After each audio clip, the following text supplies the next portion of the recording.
السلام علیکم لیدونکو، سهار مو نیکمرغه. زه مېړنی یم په لومړۍ سټوډیو کې ستاسو چوپړ ته راغلی یم. په دې خپرونه کې د معمول په څېر راسره جالب معلومات او د میلمه برخه اورېدلی شئ. خپرونه کې به وړاندې ځو، خو په خپرونه کې راسره میلمه دی لیکوال او ژورنالیست ایمل خان ساپی. له دوی سره پر ټولنیزو مسایلو، د هلمند پر یو شمېر ستونزو باندې، د ځوانانو پر شخصیت جوړونو باندې، پر دې باندې بحث لرو. تاسو ملتیا راسره وکړئ. د خپرونې په سر کې صافی صاحب تاسو راغلاست وایم. ډېره مننه مېړنی صاحب، تاسې او ستاسې د درانه ټلویزیون له لارې ټول هغو هلمندیانو ده چې په دغو سختو شرایطو کې هم په هلمند کې شته دی، ټولو ته سلامونه وړاندې کوم، نیکې هیلې او پیرزوینې ورته وړاندې کوم. زما واله پوښتنه دا ده، تاسو د کابل څخه راغلی یاست. هغه کسان چې د مرکز کابل څخه راځي د هلمند په اړه ویره لري. ویره په دې برخه کې ده چې دلته د امنیتي ستونزې ډېرې زیاتې دي، او عام ذهنیت په کابل کې دا دی چې د هلمند په لښکرګاه په ښار کې او په ولسوالیو کې ګڼې امنیتي ستونزې شتون لري. دلته چې ته اوس رالې په ښار کې ګرځې، خلکو سره ناستې پاستې کوې، ستا ذهنیت اوس څه ډول دی؟ دغه حالات، ټولنیز حالات په هلمند کې څنګه ارزوې؟ د هلمند ولایت هغو ولایتونو جملې نه دی چې که کابل کې موږ اوسېدلو، هغلته یوازینی ذهنیت همدا و چې وحشت دی، دهشت دی، بربریت دی، بدبختي ده.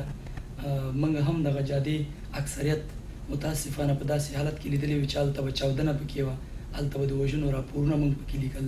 نو اوس چې راغلو لله الحمد په داسې یو وضعیت کې قرار لرو چې د هلمند ولایت زموږ د توقع خلاف، چې زموږ توقع دا وه چې موږ به له ستونزو سره مخ کېږو، دلته به ډېرې زیاتې ستونزې، خو خوشبختانه ستونزې ډېرې کمې دي، او هغومره چې رسنۍ ورته یو بدل ذهنیت په خپرولو سره یا نړیواله ټولنه دلته یو غلط انعکاسات ورکوي.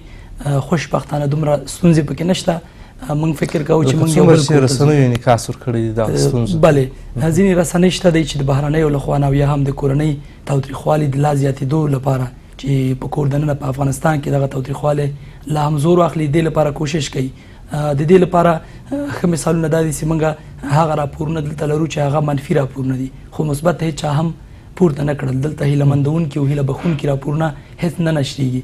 هیله مې دا ده چې وکولی شو په راتلونکي کې ولس سره په ګډه همکارۍ دغه کار وشي چې هلمند د هغو ولایتونو له کرښې نه راوځي چې خلک لا هم په سره کرښه کې ګڼي.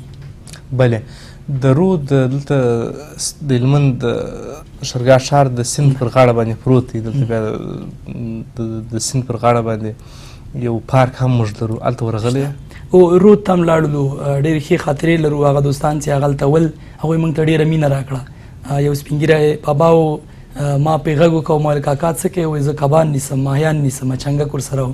نو دا په ډېر یو ښه شکل او ښو اخلاقو ما سره خبرې کولې.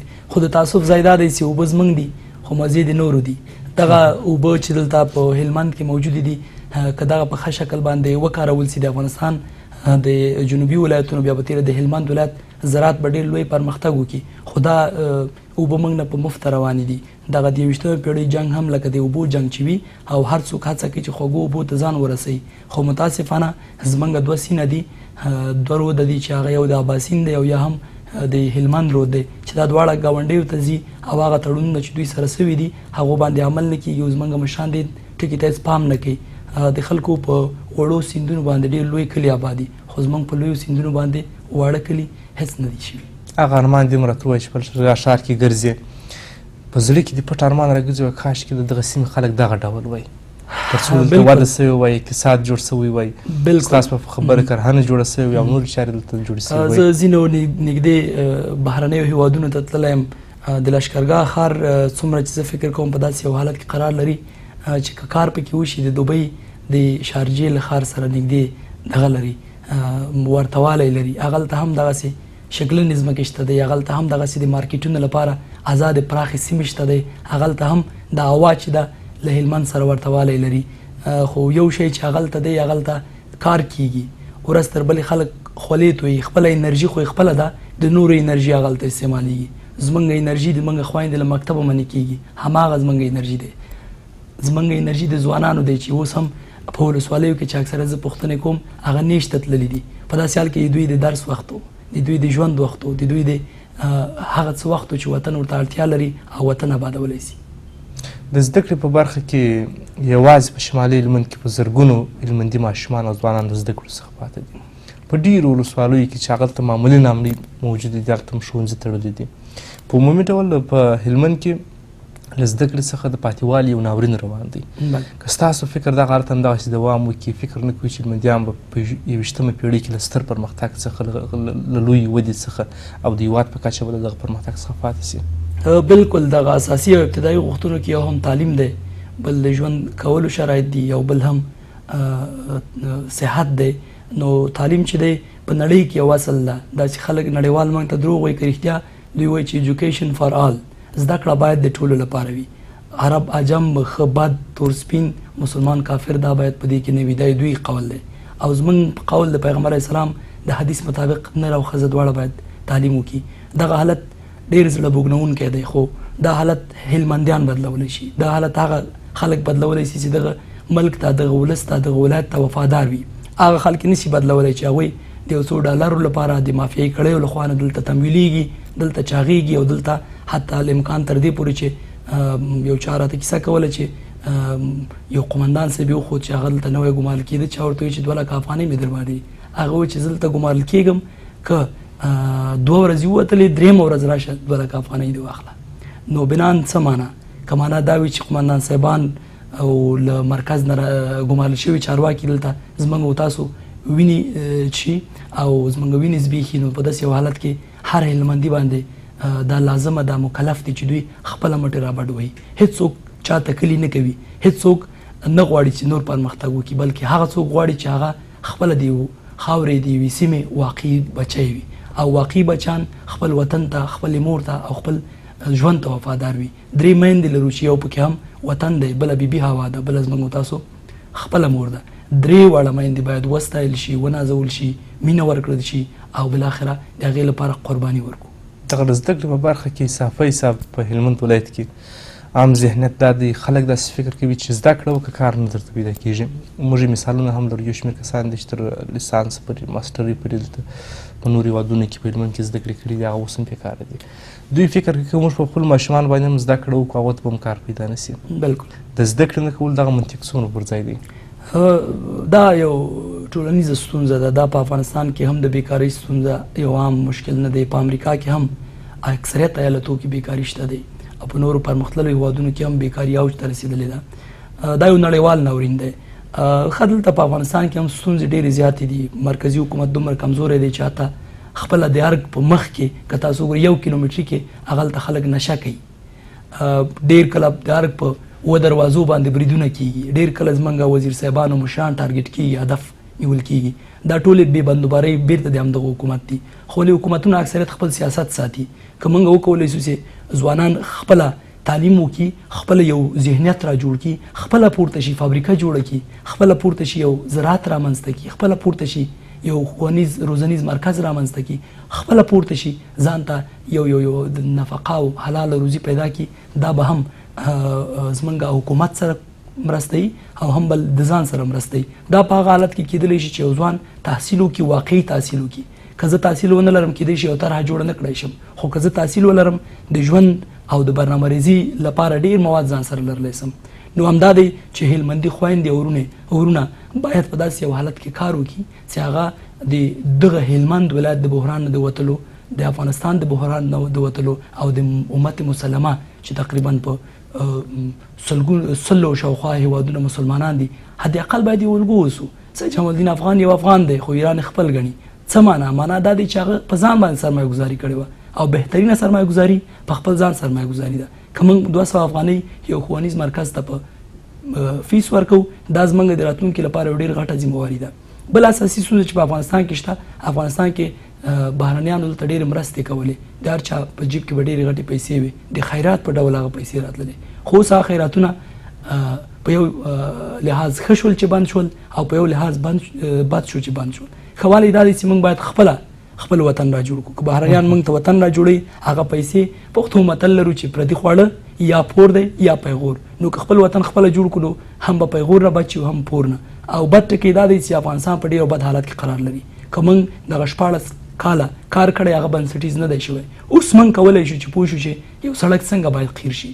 اوس کېدلی شي پوه شو چې یو بلډینګ څنګه باید جوړ شي. او د بهرنیانو له پیسو سره فساد هم موجود و. دغه بدبختي وي چې موږ ته راپاتې دي. خو هیله مې دا دی چې ولس خپله ذهنیت واخلي، خپله پورته شي. کیدای شي یو چا سره 2 افغانۍ هم نه وي، وایي دا منطق غلط دی چې څنګه کاروبار شروع کړم.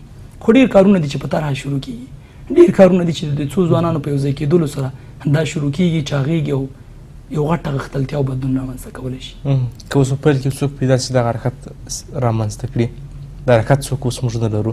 یو بله پوښتنه مې هم صافی صاحب همدغه د زده کړو په برخه کې ده.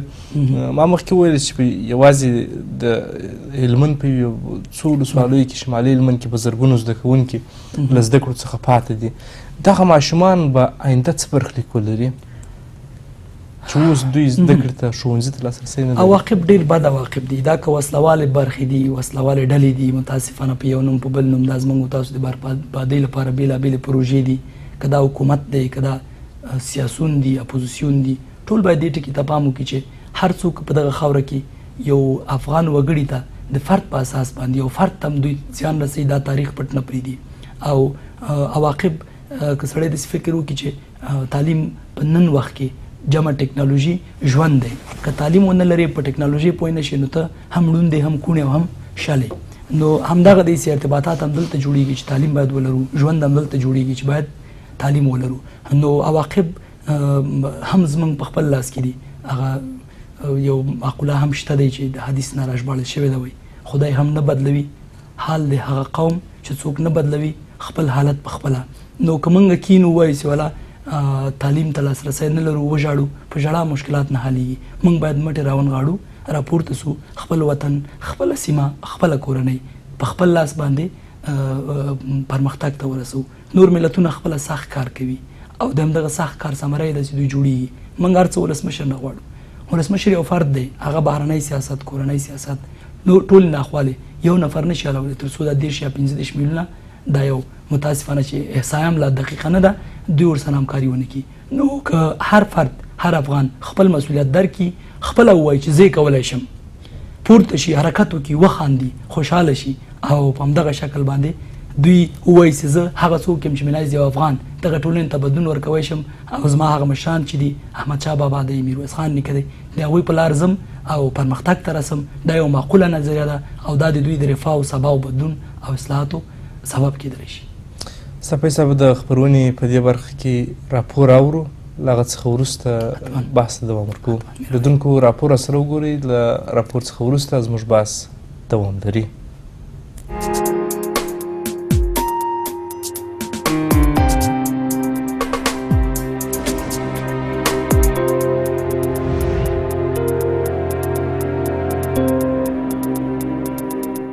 سلمان خان د ویرات کوهلی او انوشکا شرما روغه وکړه.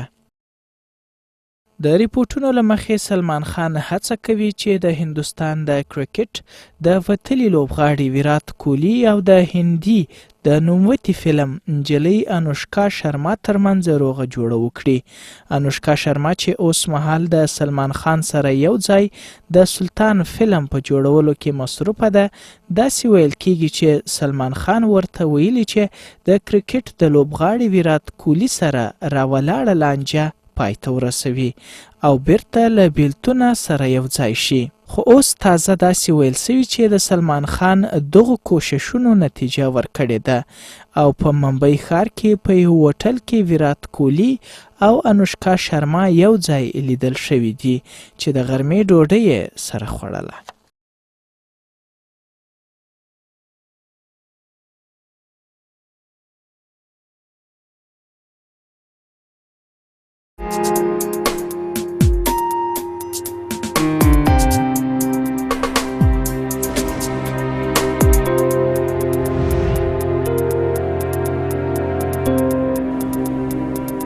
لیدونکو بیا هم ښه راغلاست. صافی صاحب بحث دوام ورکوو. زما بله پوښتنه د ځوانانو د شخصیت د جوړونې په اړه ده. ډېر ځوانان دي چې لوړې زده کړې یې کړې وي، ښه ذهنیت لري، اما د شخصیت جوړونې په برخه کې د ستونزو سره مخامخ وي، پرېکړه نشي کولی، خپل ژوند ته بدلون نشي ورکولی او په ټولنه کې په عام ډول ښه محبوبیت نشي ترلاسه کولی. کومې هغه لارې چارې دي چې د هغه په مټ سره ځوانان کولی شي په ټولنه کې ځان دپاره یو شخصیت جوړ کړي؟ بله ډېره ښه پوښتنه ده. شخصیت جوړول یا ځان جوړول دا بیا هم خبره فرد ته راګرځي یو خو ټولنیز تحرکات دي چې هغه کولی شي چې بدلون رامنځته کړي خو زما نظر دا دی که وکولی شو هر یو خپل ځان جوړ کړو ټولنه خپله جوړېږي ځکه ټولنه له ما او تا او خویندو ورونو زړو ځوانانو نه جوړه ده او زما فکر ته یوه خبره راځي چې عالم وایي د ځان تر جوړونې د ټولنې جوړونه ستونزمنه نه ده که موږ ځان جوړ کړو ټولنه خپل سره بالکل نو همدغه مسایل دي چې موږ کولی شو چې په دې کې بدلون او پرمختګ ته ورسېږو دغه اوسنی حالت هېڅ چا ته د منلو وړ نه ده په تاسف سره چې ځینې وخت موږ له سولې نه لرې پاتې کېږو جګړې ته ورټېلول کېږو له تعلیم نه لرې پاتې کېږو بې تعلیمۍ ته ورنږدې کېږو او همدا دی چې موږ هغه ټولنیز عدالت هم په بشپړ ډول نه تامینېږي کورنۍ اړیکې مشکلات جوړوي که یو څوک مناسب شخص سهار له خوبه پاڅي یو رسا برنامه ولري آینې ته پورته شي ووایي چې زه د دغې ټولنې یو فعال غړی مهالویش وټاکي او ورځنۍ چارې په ډېر ښه شکل مخته یوسي ماښام بېرته راسي خپل مهالویش تطبیق کړي چې کوم کارونه یې پکې لیکلي ول کم مفید تمام شول کمو ته مې لاسرسی ولره نتیجه بیرته څه شی شوه یو په اسلام کې هم دې ته اشاره شوې ده چې تاسو که ماښام ویده کېږئ د ورځنۍ کارونه وارزوئ او د علي کرم الله وجهه بیا وایي چې سبا ته بیا تاسو د دغه کار 2 چنده وکړئ که نن یوه افغانۍ ګټلي یا معنویاتو کې یو قدم پرمختګ کړئ سبا کوشش وکړئ چې دا 2 شي نه چې 0 ته را تقرب وکړئ راکته شي نو همدا اساس دی چې موږ په عوامه اصطلاح کې وایو چې که یو څوک ژوند غواړي شخصیت دې جوړ کړي شخصیت دا نه دی چې حتما په دې باندې پیسې مصرفېږي یو ښه سلیقه ښه شخصیت کېدلی شي یو ژوندی مثال موږ چې کله ولایتو باندې ګرځو سفرونه لرو دا ولایتونه فرق لري متاسفانه په تعصب سره زموږ د پښتنو دا ځینې عادتونه ډېر بد دي ښه عادتونه هم لري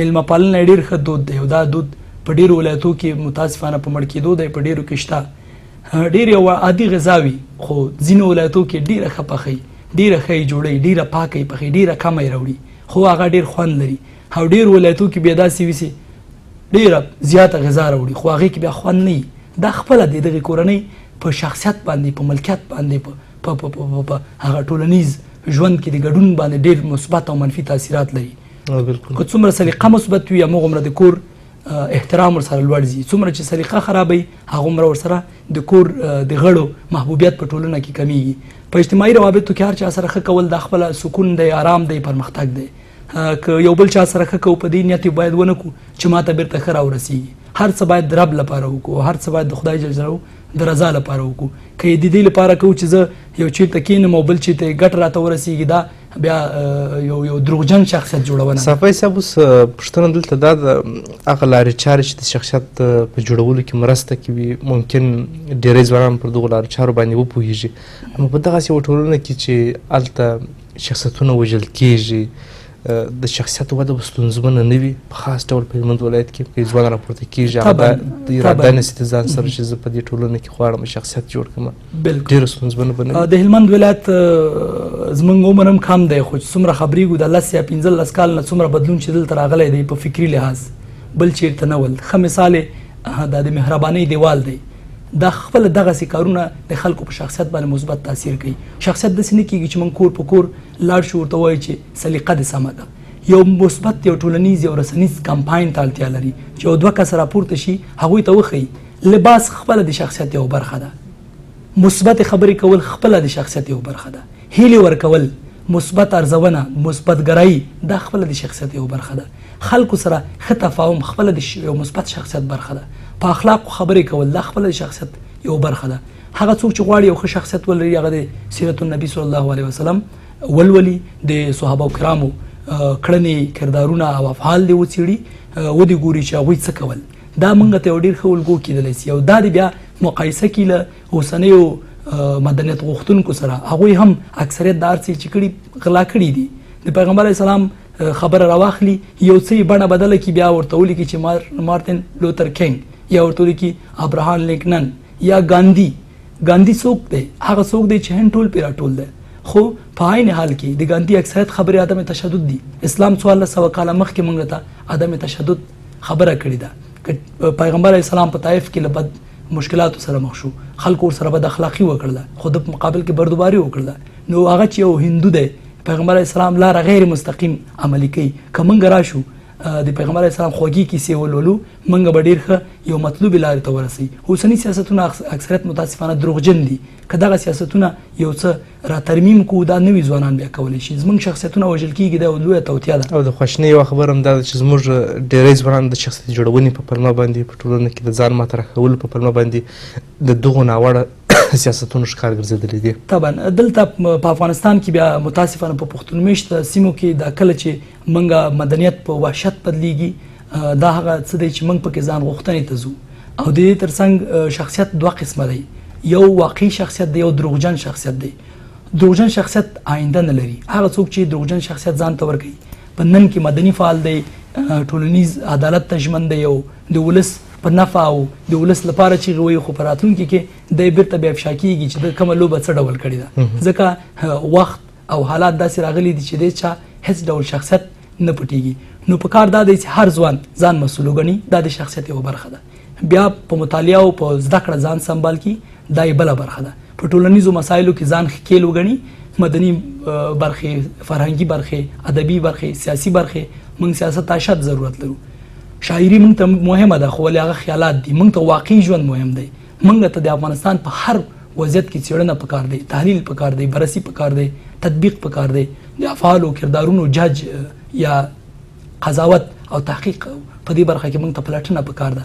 نو هر ځوان دې راپورته شي په یو برخه کې دی تحقیق وکړي او دې وایي د هلمند رود په کومه یو حالت کې قرار لري. دا چې ایران ته یو بځي ګټه څوک دی اخلي، قرباني څوک دی، مافیا دلته څوک چاغېږي. دا شمال ټلوال اکثریت رهبران متاسفانه د هلمند په قاچاقو کې هغوی ښکیل دي، هغوی په کلاس لري. هغوی همدغه ځینه چاغېږي هغلته بیرته په افغانستان کې وحشت او دهشت ته لاره واروي. دا اوس په افغانستان کې شمال ټلوال مشان په غیر مستقیم ډول سوله سبوتاژ کوي. او که په پښتون میشته سیمو کې سوله نه وي دا د دوی په ګټه ده، د پاکستان په ګټه ده، د سیمې په ګټه ده، د ایران په ګټه ده، حتی د امریکا اکثریت وختو کې په ګټه تمامېږي. که دلته سوله نه وي دوی دلته د دایمي شتون لپاره پلمې برابري. شمال ټلواله د هغوی لوډ سپیکر دی. څه چې هغوی وایي دوی عملي کوي، او څه چې هغوی د پلان او تطبیق په ارمان دي هغوی دلته زمینه سازي ورته کوي. نو دا هغه څه دي چې که موږ شخصیت ولرو د موږ په مال او ژوند باندې څوک معامله نشي کولی. کله چې موږ حق را ورسېده زموږ شخصیت هماغه دی چې لا غښتلتیا ته رسېږي. په دې برخه کې موږ کمپاین هم شروع کړی د افغانستان په کچه دی. اوس هم کابل نه شروع کړی چې موږ په درې برخه کې اساسي برخو کې خلکو ته ذهنیت رسوو. موږ تعصب نه غواړو. پښتون هیڅ کله چا سره تعصب نه دی کړی. کوم څه چې ځان ته غواړو نورو ته هم غواړو. خو متاسفانه ځینې قومونه دي چې هغه بیا موږ سره او تقابل کې قرار لري، موږ سره مبارزه کوي او زموږ د حقونو نه دوی سرغړونه کوي. موږ باید ضد تعصب ووسو. دا په کابل کې باید عملي شي. دا پروګرام بیا په ټولو ولایتو کې عملي شي. ترڅنګ موږ هیڅ جګړې ضد باید ووسو. جګړه د هیڅ چا په ګټه نه ده. جنگ بدرنګ دی او دغه بدرنګه پدیده باید مشترکه سره افغانانو کې صافی صاحب د جګړې پلویتوب جګړې ته دوام ورکوي. که چیرې ټول خلک ټول ولسونه جګړې ته نه ووایي دا جګړه په سیمه کې پای ته رسېږي او بالاخره خلک به دغه ستونزو سره چې اوس لاس ګرېوان دي د دې څخه به خلاصون عمومي. اما اوس دلته یو څوک په یوه ډله کې دی، بل څوک په بله ډله کې دی، بل څوک په بله ډله کې دی. دغو شرایطو دا زمینه برابره کړې ده چې همدغه جګړه مخ ته ولاړه سي او قرباني یې موږ وګرځو. بالکل هغه هیوادونه چې اوس هم پکې ترهګر بیخي زیات دي لکه چچنیا چې د افغانستان لومړی مرستیال عبدالرشید دوستم ورزي اول ته د هغوی سوله چې په کوم ډول راځي دی ورته ژاړي. دا خپله داسې یو پیغام لري چې هغلته هم یو وخت بربریت او وحشت خو اوس چې زموږ او تاسو هغه خلک چې جګړه کې ګټې لټولې هغوی هلته ورځي ورته ژاړي. نو دا د خوشحالۍ ځای دی. هیله مندونکې خبره ده چې زموږ ولسمشر معاونین او لوړپوړي دې ته ژمن دي چې د سولې لپاره لازمې او روا لارې ولټوي. لکه مخکې مې چې یادونه وکړله جنګ کې دی چا خیر نشته. جنگ یو تحمیلي پدیده ده چې دا د یو څو محدودو کسانو لخوا د موږ باندې تحمیل شوې ده. د یو عام هلمندي، د عام کابلي، د عام لغماني، د عام ننګرهاري او د عام کندهاري او کندوزي په دې کې هېڅ ګټه نشته. د بدخشین پکې نشته، تخاریم پکې نشته. خو دا یو څو ملحوسې پردیپاله مغرضې او بدبخته څېرې دي چې دغه د موږ د ځوانانو په ذهنونو کې په رګونو کې پیچکاري کوي او دا بیا هغه بده عواقب لري چې هغه هم د افغانستان لپاره په خیر نه وي. د دغو کسانو شخصیت، کورنۍ او حتی ټولنیز ژوند هم لږ وخت سره مخ دی. هر څه یې لږ وخت سره مخ دي او دوی بیا سبا ته پښیماني کوي، خلاص وهي بیا وخت تیري. درېیمه برخه مو کومه وه؟ یوه جګړه وه. جګړه وه، د جګړې ضد ذهنیت او ترڅنګ یې مشري وه، رهبري یا لیډرشپ چې ورته وایي. موږ افغانان اړتیا لرو چې چین، چچنیا، جاپان او امریکا نه موږ باندې تحمیلي رهبران نه شي، بلکې هر ځوان پورته شي وایي زه رهبر یم. رهبري کوم کوډ نه دی، دا یو هنر دی. هنر هغه وخت څوک لاس ته راوړلی شي چې تجربه یې وکړي. موږ ډېر استعدادونه لرو، هر افغان دومره پټ استعدادونه لري چې د نړۍ هېڅ هېواد کې دومره استعداد نشته. په دې باندې چیلنج ورکړل شوی دی، په دې باندې خلکو فکر کړی پښتون سره چې کوم مغز دی مثبت کارول شي، هېڅ څوک دومره شاهکاري نشي کولی. په افغانستان کې ډېر واړه ماشومان دي، هغوی لوډر جوړوي. ډېر واړه افغانان دي چې ډېر وړو سندونو کې دي، هغوی تیاره جوړوي، له خپلو امکاناتو، ابتدایي امکاناتو نه جوړوي. نو بنان موږ تنده دا دی چې وکولی سو رهبران ولرو، واقعي رهبران ولرو، په همدې خاوره کې تولید شي، په همدې خاوره کې چاغ شي، په همدې خاوره کې لوی شي او د همدې خاورې لپاره بیرته خدمت وکړي. حب الوطن یا وطن سره مینه که هر چا ولرله، هغه افغانستان سره خیانت نه کوي. هغه څوک چې د اسلام په نوم باندې، د جهاد په نوم باندې، د پرمختګ په نوم باندې، د مدنیت په نوم باندې، د دیموکراسۍ په نوم باندې دلته راځي او بېلابېلې پروژې عملي کوي، دوی سبا نه لري. دوی به وکړي دلته ډېر خلک راغلل مات شول، دلته ډېرو خلکو مبارزې وکړلې، خو مبارزې عامې نه وې، عام فهمه نه وې او د خلکو لپاره اوږدمهالې ګټې پکې خوندي نه وې. هغوی لاړل بېرته وپرځول شول او دا هغه څه دی چې موږ یې په راتلونکي کې ډېر زر لاسته راوړلی شو. ښه دا یو مشکل دی چې موږ په داسې یو حالت کې اوس قرار لرو چې ډېره هیله ونه لرو، خو زموږ سبا انشاءالله تضمین دی. چون هر هلمندی، هر کابلی او هر خوستی په دې پوه شوي دي چې دا وطن په دې نه جوړېږي چې موږ توپک ته لاس کړو.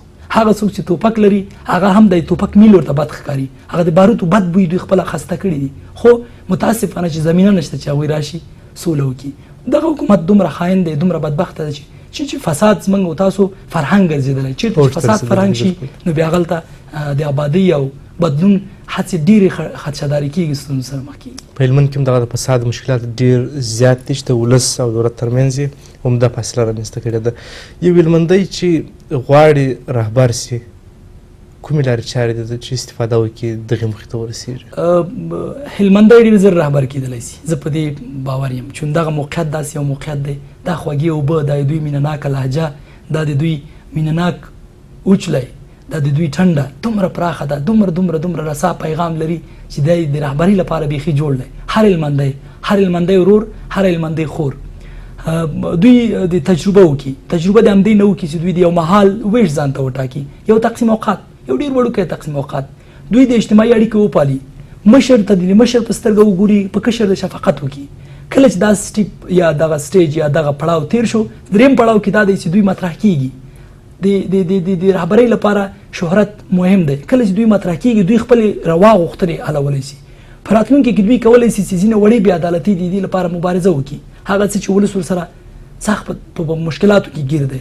دې نه وروسته بیا دوی کولی شي چې په لویو ستونزو کې انتقادات ولري. کله چې دوی د ټولنې د رفاه لپاره انتقاد ولري، دا بدلون ته رسېږي او دی خپلې روا حق ته رسېږي. خو که خودغرضه شو، خودخوا شو، پردیپال شو، مغرض شو، بیا په هغه حالت کې د موږ رهبري ډېره مشکله ده. رهبر هغه څوک دی چې د خطر په وخت کې له ټولو مخکې ځي، خو د لاسته راوړنې وخت کې ټولو ته وایي چې لاسته راوړنه یې تاسو، غنیمت ستاسو، زه تر ټولو شاته یم. دا مبارزه ما ستاسو لپاره کوله؟ بالکل. نو دا ټکی هم باید وویل شي چې موږ پرمختګ کوو، داسې ونه وایي چې دا کار ما وکړو، دا موږ وکړو، دا موږ یو چې پرمختګ ته رسو، دا موږ یو چې هلمند زموږ دی، دا موږ یو چې هلمند ته بدلون ورکوی شو، دا موږ یو چې هلمند راباندې ښه ښکاري. هلمند بیلو هلمندیانو له خوږو مشرانو، کشرانو او زړورو پښتنو هېڅ دی. دلته که هر قوم اوسېدلی دی په افتخار ژوند کوي. هغه هم د پښتون د پراخې ټنډې او دلیل کېدی شي. زه په ولایتو باندې ډېر ګرځم، هغلته وینو بېلابېل تعصبات دي. پشهیي روډ څوک په قرار نه پرېږدي، ایماق روډ څوک په قرار نه پرېږدي، نورستانۍ څوک په قرار نه پرېږدي، براهوي نه پرېږدي. د شیعه او سني ستونزه ورته راپېښه کړي، خو دلته ټول خور ورور دي. موږ په شیعه او سني نه یو بیل، موږ مسلمان یو. موږ په تاجک او ازبک او پشهیي نه یو، موږ یو افغان یو. 14 سرونه قومونه چې لرو، اساسي قانون په هغې باندې امنا کړې ده 14 دي.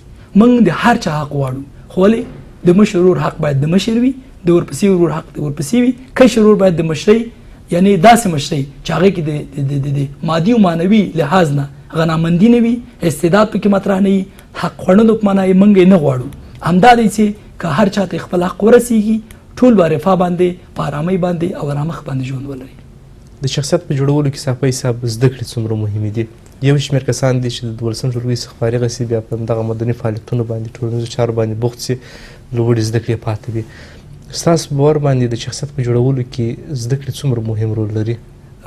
زده کړې داسې دي لکه ژوند کې چې اوبه دي، که اوبه نه وي ستونزې پېښوي، خو کله کله که اوبه نه وي موږ تاسو په نورو مشروباتو باندې هم ژوند تېرولی شو. نو دا به یو څه ستونزمنه وي چې خوږې اوبه او چېرته نه وي د ژوند لپاره، خو ولې که وغواړو ژوند کولی شو. ځینې نور څه به وي چې هغه سړی وڅکي. نو اوس په اوسنۍ دنیا کې فانتا، کوک دا اوس د اوبو ځای نیسي.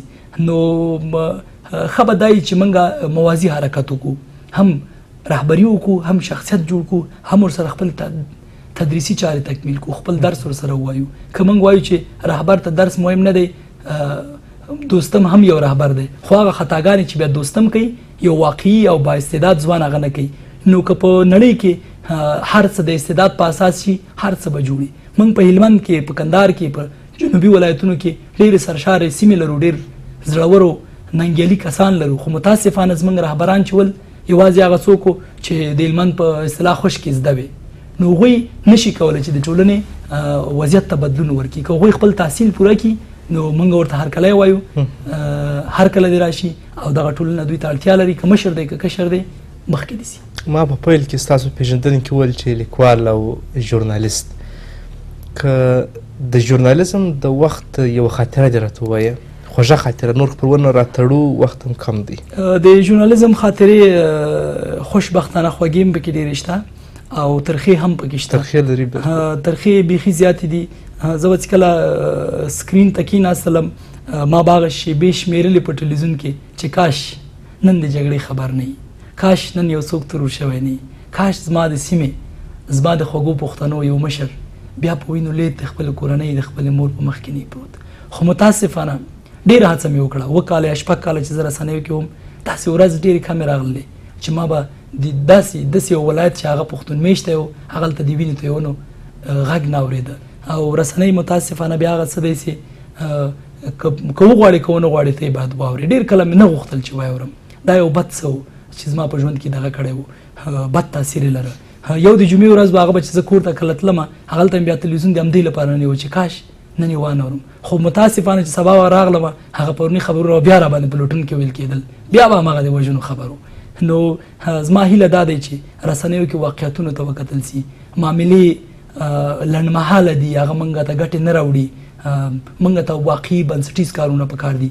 زموږ هلمند په بلډینګونو سنبال پکار دی، په داسې ودانیو نه دی سنبال پکار چې هغه غصب شوي، په داسې سم پکار دی چې هغې کې د بدلون څرک وي، وینه تویونه نه وي، ورورګلوي وي، رفاقت وي، په یو نوم راټول شو سره، که په افغانیت راټولېدی شو، که په اسلامیت راټولېدی شو، که په قومولۍ راټولېدلی شو، خو ولې یو څه باید وکړو چې موږ د خلکو حق ونه خورو. که هر څوک یم د نورو حق باید نه خورم. لیکوال او ژورنالیست ایمل خان صافی له تاسو ډېره زیاته مننه چې خپرونه کې مو وخت راکړئ، زحمت مو وکړئ، تر دغه ځای پورې راغلاست. ژوندي اوسئ. کور مودان. لیدونکو لومړی سټوډیو همدلته پای مومي، تر بیا چې تاسو چوپړ ته راځو ښه وخت ولرئ.